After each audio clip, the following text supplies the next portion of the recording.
All right. We're live here with my man Octagon Bets. Hey, you don't have your little symbol up. You know, I know how to do it on there. You got to have your symbol. I don't have my symbol up either. I don't think. Can you see? I thought I did. The background thing. No. Like I can't see mine saying at Insight. I don't see yours either. But all right, whatever. They know who we are. So what's up? Welcome back from the fights. Yeah, glad to be back and not glad to be back. Missing the fights, missing the live culture, but it's also nice to be away from that back home, chilling here in New Jersey. Yeah, I hear you. Let me see if I can figure. Oh no, that's blocked. Trying to figure out why we don't have our. You see that we don't have our names there? I don't like that. Yeah, like the little like banner. Yeah, like maybe because I have. Let me see this here. No. Yeah, I'm not actually sure. Whatever, it's all good. Anyway, so anything interesting happen after we talked to you other than the actual fights themselves? No, mostly just actual fights. Early morning fight the next day. Sadly, didn't really go out afterwards. But what was really interesting is we were sitting in the family section. Okay. So we were sitting next to Cannonier's dad during the fight. No way. He looked great. So that was quite the ride, especially when he gets dropped by Bumpson in round one. Right. No, it was really cool. It was cool to be able to talk to him. Mana Martinez was his mom and girlfriend were sitting next to or right behind us. So really cool environment to be in. Oh, they just popped up. Yeah, I went away. Yeah, I put the one thing. No, why? There it is. There we go. Because when I have the banner running, so I'll just keep the banner up because it's got both our handles on it anyway. I see. I'm always learning with this, so thanks for keeping an eye on it. But yeah, so that's cool. So the families were you around winning families though, right? Sounds like. Well, Mana Martinez, he got it basically 10-8'd for 2 rounds, and then in the third round, completely turned it around, almost won the fight. Rocked the guy, had a lot of momentum. They got taken down and laid on for a minute. But it was a cool environment. How was that Andrade fight live? Oh, that was crazy. That was wild. Right? Yeah, dude. So our newsletter, we had Andrade upsetting, actually. He was like a +1 save and 75-180 dog. So I was pulling from the whole way, and I was sitting there. I had money on him, straight up, and I was like, damn, I'm going to lose this bet. Then out of nowhere, I thought this fight was going to get stopped.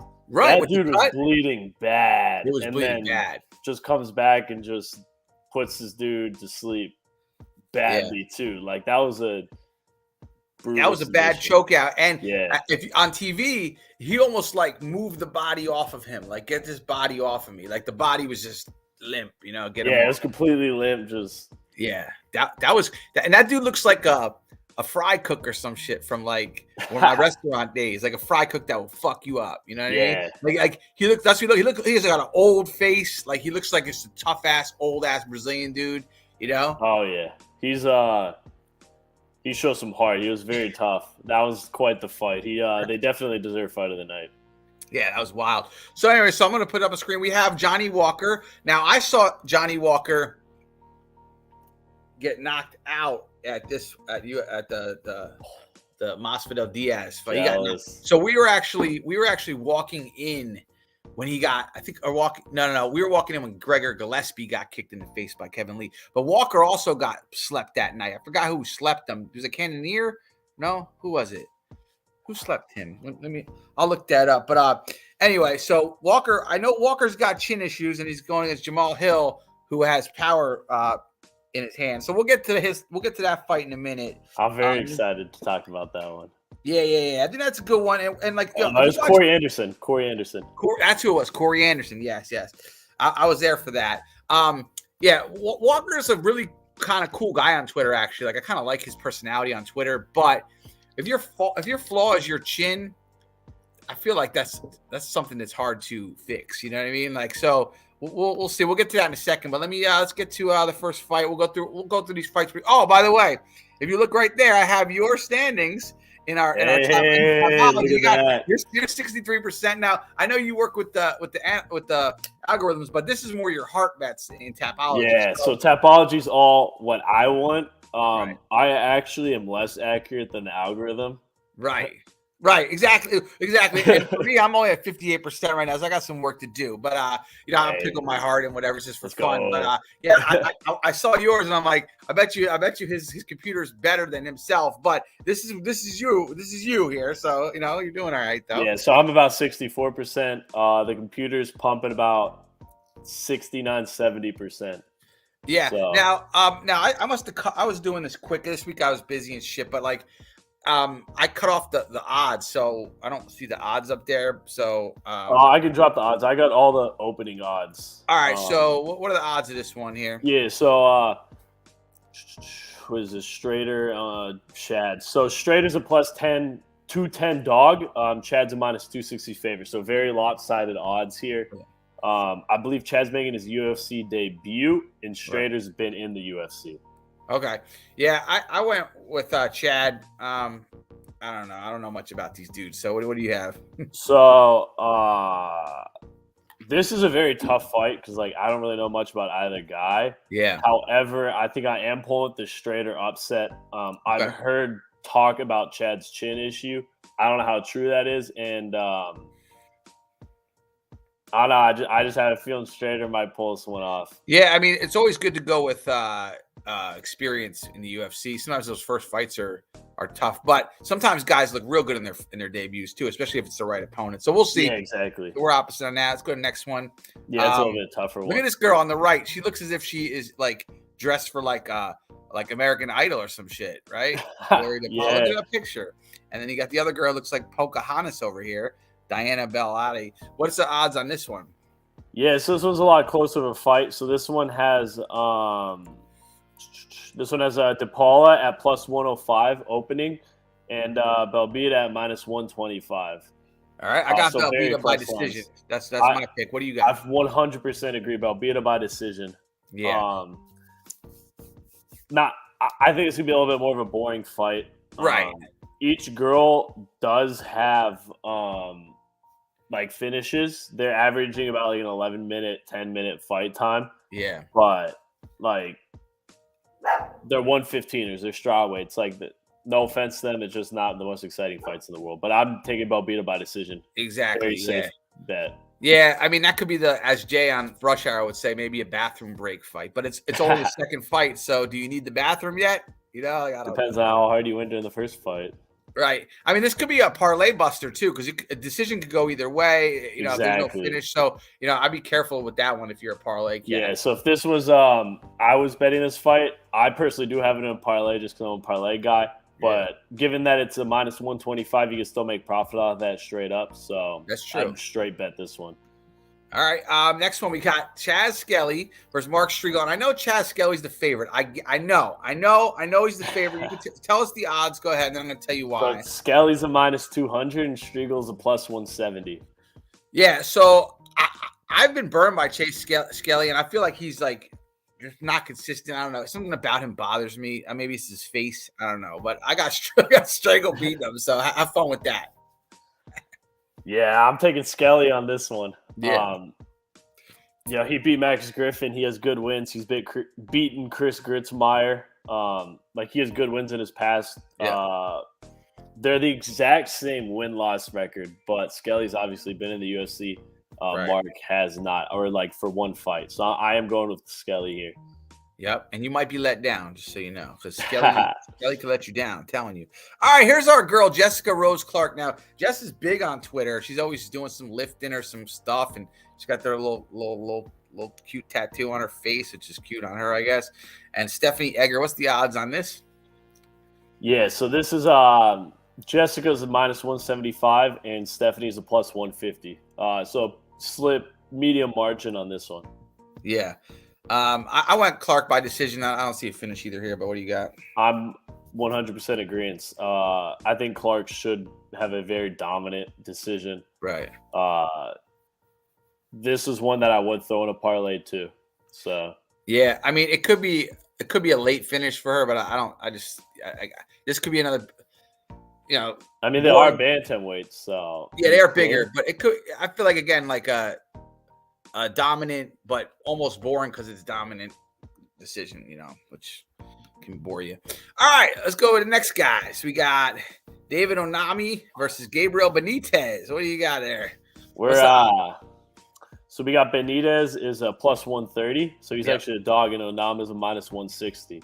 It's a little bit closer than the last fight, and I can just tell I see who you picked. We seem to be very split this card.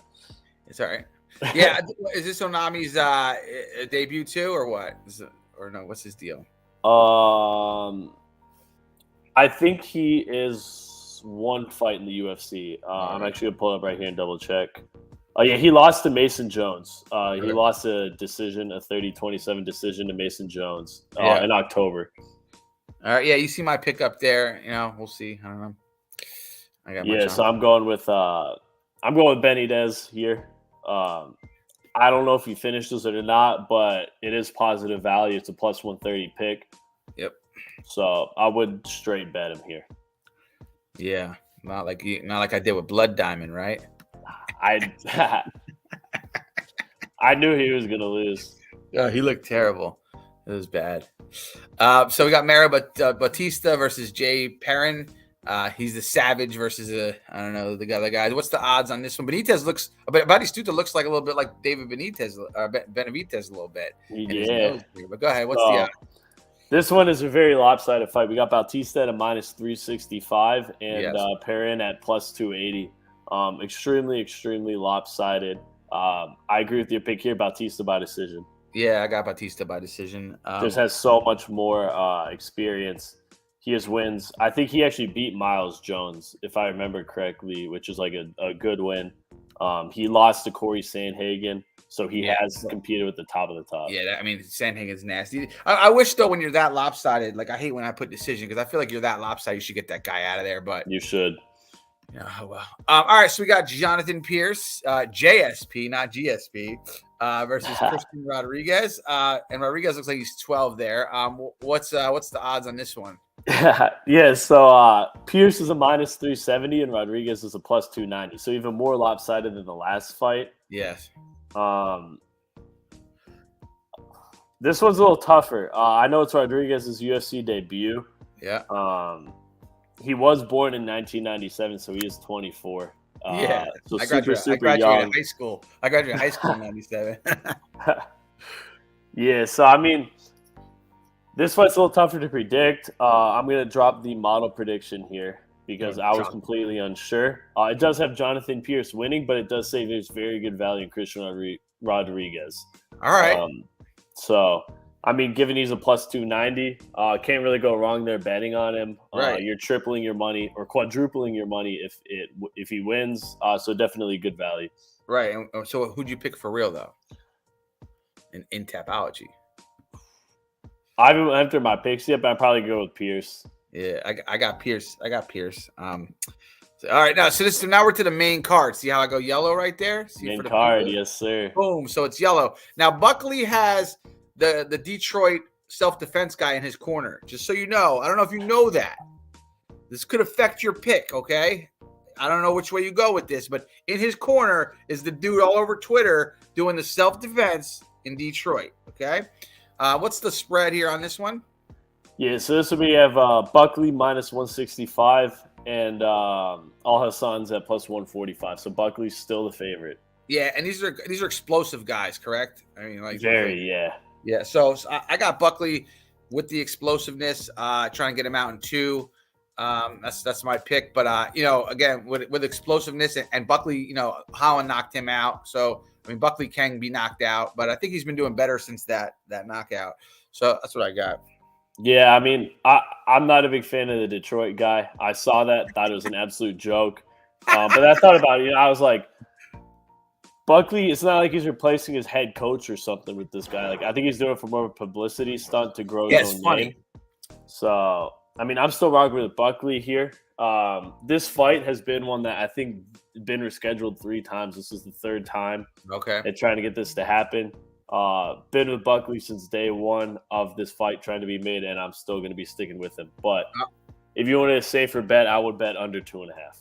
Okay, yeah. I feel like that. Yeah, that's a good bet because you got explosive guys. But sometimes we do that and then it goes the other way. But I think that's a good play though because of the explosiveness. Let's talk about Kevin Holland real quick while we talk about Buckley. You see him beating up like the trolls that are messing with him. I did. I love it. I love it too. That's ridiculous. I'm a full support. It's time that somebody did that because people on Twitter just don't really understand the skill level that these people have and what they're actually doing. You think it's a fight, but when it's a trained fight, right, a lot different. And Jake Paul's kind of, I think, made this worse for like these people that think they could mouth off to these dudes like this. And I think so. He wrestled and grappled the one troll. The last troll he kickboxed, and he was hitting him with some body shots that were he could do whatever he wants, but he's like, what hurts more is a body shot. He was digging to that guy's body. It was great. He was digging his kicks right in that guy's liver, and I loved it. And I love how, like, when they interview him, he's like he doesn't give the person's name, he doesn't give him any publicity. It's just like, yo, you want to come down? I'll fuck you. He's like, yo, the one guy asked him if he respects him. He's like, no, I don't respect him. Anybody that wants to like just roll up to my like gym is like stupid. Like, you know, I'm a pro fighter. Like, you're just a dumbass. Like, exactly. Like, you don't respect him for showing up, and he's like, no. No. I think it's funny. So I'm like a big Sean Strickland fan. Yeah. Strickland's been trying to do this for years, what Kevin Holland's doing, and nobody will do it with Sean Strickland. But then as soon as Kevin Holland offers, other like people are doing it. I don't think he does it again. I think people have learned their lesson a little bit with Kevin Holland. I don't know, man. People are stupid, man. Like they're not getting any brighter. I know that Strickland like does things to like real sparring partners. So I think that people don't like. Yeah, Sean Strickland fucks up actual sparring partners. Right, like he'll kick that dude in the face as hard as he can, like, and it's like, bro, like that's your sparring partner. But I guess the dude maybe, I don't know, like said we're going full tilt, right? Yeah. Did you see Strickland like apparently hates this Detroit self-defense guy? Oh yeah. So he tweeted out and was like, "Hey man, like pull up to my gym while you're in Vegas. You can give me a plastic knife, whatever you want, and you can defend yourself." And Strickland was like, "I'm 100% confident. Whatever you give me, I will kill you." Right. And that's what Strickland told him. And I don't think the guy's taking him up on it, but yeah. Hold on, I have to get my. Oh, there I go, my cords in. All right. Yeah, I mean it's pretty funny. Now Holland gets after. I mean Strickland gets after Holland a lot too. They got a lot of beef. They do have a lot of beef. Yeah. That's a fight. If they ever cross paths, I would love to see because the whole time it'd just be talking. Yeah, they would talk so much shit. All right, so our next fight we have Jim Miller. He's from Whippany, New Jersey. So this is one of those picks where I might lower my ranking on the Tapology because I can't go against Jim Miller. I'm not allowed to. Okay, Whippany, New Jersey. He's from Sparta, north of where I'm at. This guy is probably like one of the biggest legends to ever fight. I mean, he's fought his whole career almost in Octagon. I think he's like 30 fights. Well, he fought on UFC 100 and UFC 200. Yeah, I mean, this dude is a freak of nature. He keeps bouncing back too. Like, I don't know how he does it. I think he finished his last guy with punches. It's like he never does that. Like, it's usually a submission or something, and he like raw dog some dude. So I have him winning by his normal way of submission versus Nicholas Mata. What's the line and what do you got? Yeah, so the line opened up Jim Miller plus 150, Mota at minus 170. I know it's slimmed up a lot since then because I actually just went through a lot of money on Jim Miller. Yeah, because I'm rolling with Jim Miller here. Yeah, big upset. I just think he dominates this Mota guy. I don't even think it's gonna be close. I think it's under 1.5 submission. Just like the early second. Yeah, that's what I have a submission too. And Jim Miller, I mean, is one of the original submission guys. Like if he got you down, guys were in trouble. Like he'd submit a lot of guys. What does he have the most wins in UFC history? Like he has to, right? Or is it? I think it's Cerrone. It's got to be close with him and Cerrone, and because Cerrone spent time in WEC. Okay, let me pull it up. Yeah, so it's Jim Miller's not even top 3 actually. How's that possible? He's 4th. Oh no, he's tied for 2nd. My bad. He's tied for 2nd. So it's Cerrone's at 23 wins. Okay. Then Damian Maia, Andre Arlovsky, and Jim Miller all at 22. Okay. All right. Well, yeah, Miller. Does he have? What's his contract looking like? Like if he wins this, I'm not quite sure. I mean, he could be a gatekeeper of the gatekeeper. Like he could watch the gate of the real gate. Yeah, I know. Miller came out and said he wants to be the only fighter to fight on UFC 100, 200, and 300. Yeah. So, I mean, I can't see the UFC being like, oh, you're cut. He's still out there winning fights. If he wants to go to 300, we're at 272 now. Yeah. I think he could easily do it. That's probably 2 more years away. And he's only 38. Like, I keep thinking he's older because I'm 42, but like he's actually 4 years younger than me. So it's kind of amazing, you know? Yeah, exactly. All right, so next up we got Parker Porter versus Alan Boudet. Something like that. The Black Samurai versus this big husky-looking dude. I got Parker Porter. What's the odds? So the odds are Porter's a minus 270. Baudeau is a plus 220. So pretty big odds. I know Porter's a lot shorter. I don't know if you saw the weigh-off or the face-offs from the weigh-ins. I did not. Porter's significantly outsized. However, I'm rocking with Porter. Porter looks like this big, chunky dude. He has very good cardio, very good power, very good skills, very good technique. He should dominate Baudeau. Dominate him. All right. So I like your pick, KO round 2. I might flip that up to round 1. All right. But I think definitely Porter by KO. We're agreeing more and more as we go. I know we were so off, and now we're just because some of I go a little rogue on those like early picks. Like I look at them, I look at who they fought, where they've been, because like some of them I don't know their names yet. So I look at if it's their debut. Sometimes I just go rogue on those early ones. I'm pretty standard now. So we got the co-main event. Notice it's gold background. See how I do that? See? I like it. So we got Kyle Dukakis. And we got Jamie Pickett. I went against Jamie Pickett last fight, and I think I lost. I think he got me, Jamie Pickett. Jamie Pickett should have won last fight. He won, right? Did he win? Yeah. So I'm doing it again, though. I'm doing it again. I'm back. I'm back to it again. I'm going Dukakis by decision. What's the odds? Dukakis. And who do you got? Yeah, so the odds for this one, another extremely lopsided fight. Dukakis is a minus 285. I think he's now close to minus 300. Wow. And Pickett's a plus 220. Pickett took this on short notice. Right. I think it's being contested at 195. Dukakis should dominate it. But I'm taking Dukakis by a round 1 submission. I like it. Yeah. I don't know. I just feel like Pickett maybe is hard to finish a little bit. So I went decision, but whatever. We'll see what happens. I guess you can go under 2.5 then if you have that. All right. So we got Johnny Walker versus Jamal Hill, right? So yes, the way I saw the stare downs for this one, and Walker was really talking a lot of smack. But Walker's an interesting personality. Yeah. He's kind of a goofball a little bit. And look at Jamal. So Hill. Is Hill. Hill's also. Yeah, look at his picture. I mean, he's got the eyes. Yeah. Crazy. So I just anytime I bet a guy who I know his chin is damaged, like chins don't recover. I know Arlovsky and even Overeem has had like resurrections of their chin, but that's heavyweights are a little different for some reason. I'm not sure how, because they should be less different. Yeah. But like I've seen guys, once their chin is lost, it's never found. Like Cerrone's, Edgar now, Weidman. Like once the chin is gone, my boy Iceman, Rashad Evans. Once the chin is gone, it's gone. And this is why it's Garbrandt. Garbrandt. With the younger fans, I'm going to go off on a tangent for a second here, Bets. Like they see their guy as a NASCAR, I think. And I'm going to be this fan of Conor McGregor. He's going to get tuned up by this coach. He's going to be different. He's going to be this, he's going to be that. And they start talking. Sometimes I'm like, hey, Edgar's got to retire. And they're like, wow, you don't want to tell Edgar what to do. Edgar's blah, blah. Dude, I'm telling you, like his chin is gone.